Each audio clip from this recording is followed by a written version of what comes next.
Okay, so there's not an option to fix that.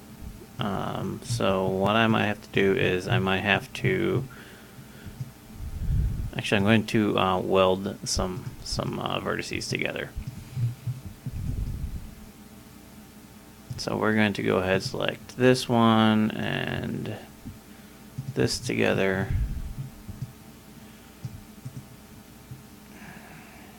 And we're going to take this weld right here. Bam. What the welding does is actually we'll go ahead and combine two vertices together. And so this is going to allow me to do some things with these vertices themselves. And go ahead and get the weld tool. Bam. And then, so I'm not losing too much stuff with these particular corners, but it's going to fix those weirdness right there. So now what we're going to do is I'm going to work my way back a little bit with my welding, and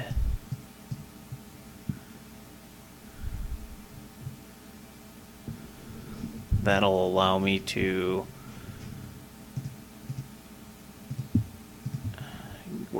work on getting that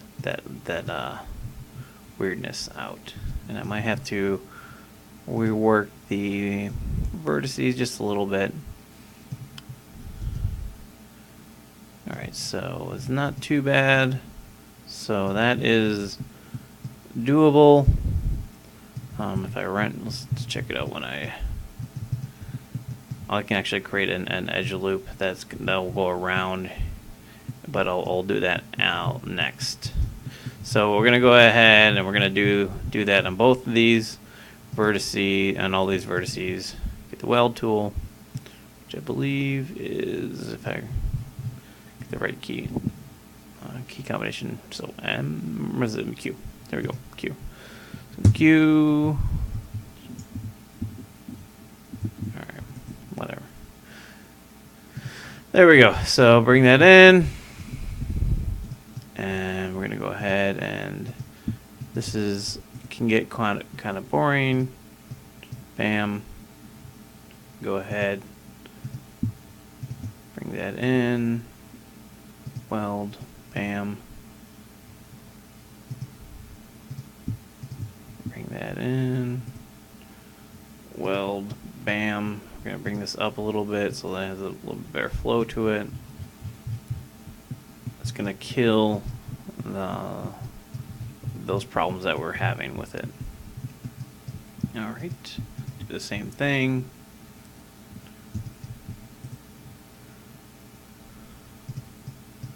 Bam. Here, select these two.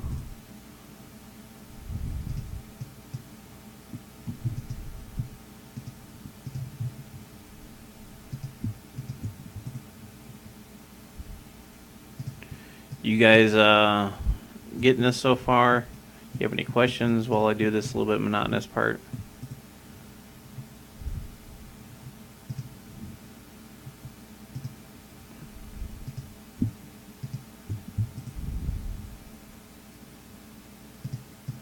Alright. Okay, that's good. And then one last corner.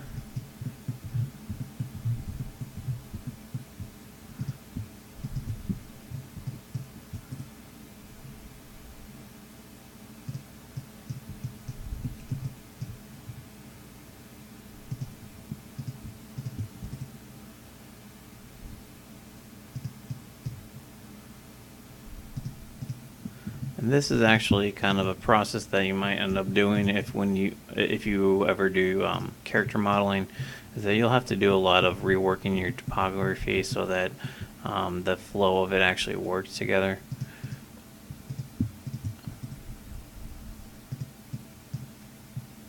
Alright, so okay, so we brought that up. And so right now, as we see, is that everything looks like it's working pretty good. Not too many problems. I don't know what the heck this is. Oh, that's interesting.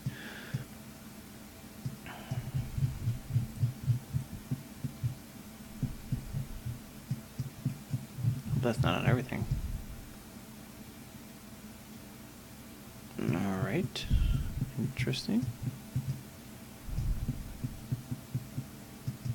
Okay, well, I have a stray vertice from something, and I'm just going to go ahead and, so if you ever have like an edge or a vertice, or you really aren't going to dissolve vertices, but if you want to get rid of an edge, you can go ahead and select that and then go to dissolve. That should get rid of it. Really. Okay, so I just selected the face. For some reason there was a weird face. I went on with that. Okay.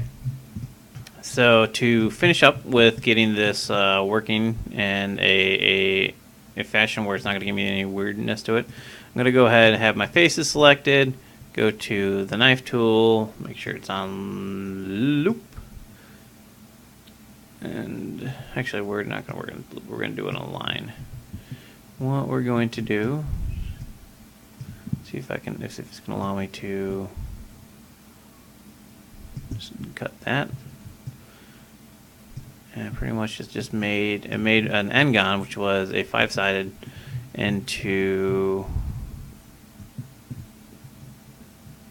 a, well, I have to, well, hold on. You dirty rat. Okay. There we go. Get the weld tool out again. Bam. This, just like that one.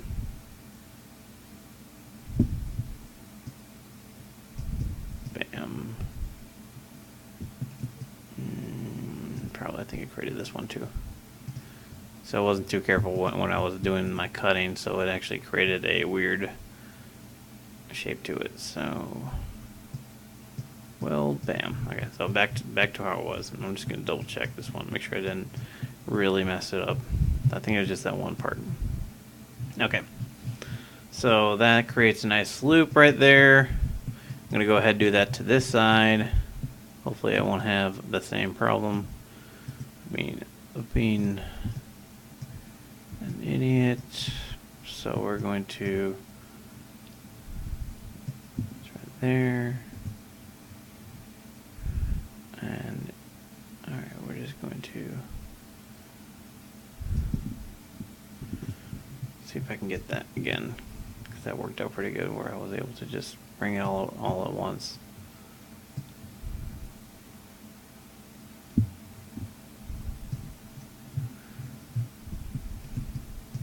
Cross our fingers. Alright, cool, I got it right off the bat.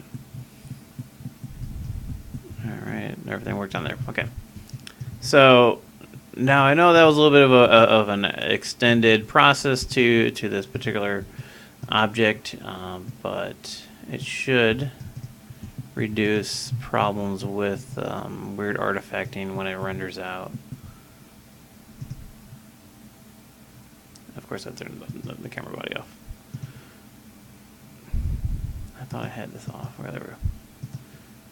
There you go. I mean, like, I can keep working at it a little bit, but you might not even see this part right down farther. But for the most part, that worked out pretty fine. I probably could have got away with not doing that too, but it was a good exercise in showing how to use weld and whatnot.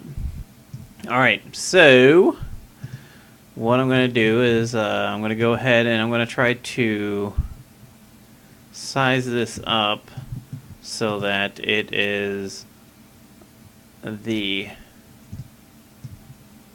oh, there we go, let's take that out. I'm going to go size this up so that it is the correct size. Alright, actually I probably should bring it down this way. So now, it doesn't really, because this is a spinning knob, it doesn't really matter on how it is actually going to be facing, so I'm just going to leave it at the 90 degrees. So it'll be a little easier when I go ahead and attach the other knobs, or the little flap to it. So, okay, we're going to go ahead and place it now. And we're going to put the little texture to it, and then we're going to scale this down because it is way too big. So a little bit. There we go. Bring it down so that I got it. Probably gonna bring it down just a tiny bit more. All right, cool. We're gonna go ahead and make the camera body visible. We're gonna make the faceplate visible. Turn that on, and then we're gonna look at it in the perspective mode, and we can actually bring this back edge back a little bit. So we're gonna go ahead and select the faces. Actually, we'll do the vertices, paint all these vertices, and we're just going to bring it back in to it. Now there's a couple ways you can go about. You can either do the way I just did it, or you can actually go ahead and scale it this way if you wanted to. That's just the way I went about doing that one. Okay, so that actually looks relatively decent. Just make sure that it works on the side view. Just see how it works on the profile. So we can probably get away with selecting the object, bringing this in a little bit more, and then we'll bring this these vertices in.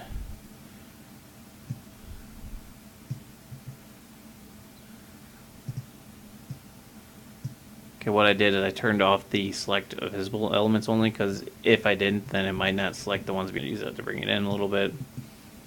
And I'm just going to check it out on the view area.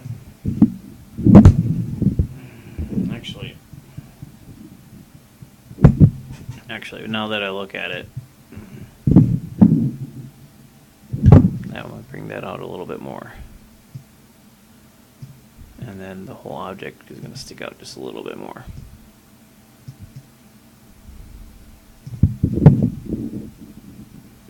Yeah, because this lip right here is actually sticks out quite a bit above the actual flatness of the object. All right, cool. So that's probably going to be the hardest piece that you're going to model, but we're going to keep going. We are only just an hour in, and we're doing pretty good on the actual pieces itself. Now what we're going to do is we're going to go ahead and we're going to model the flap itself. And the way that I'm going to go about doing this is I'm going to do some planar modeling. And the way to go about doing that is that, first of all, we're going to make sure that I name my object. This is going to be the knob. And I'm going to make another group.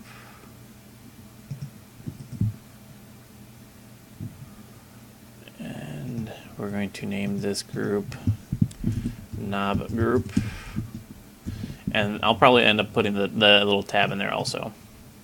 So now I just make this invisible, and we can make another null camera. And we can just throw this in there if we want, and throw this in there.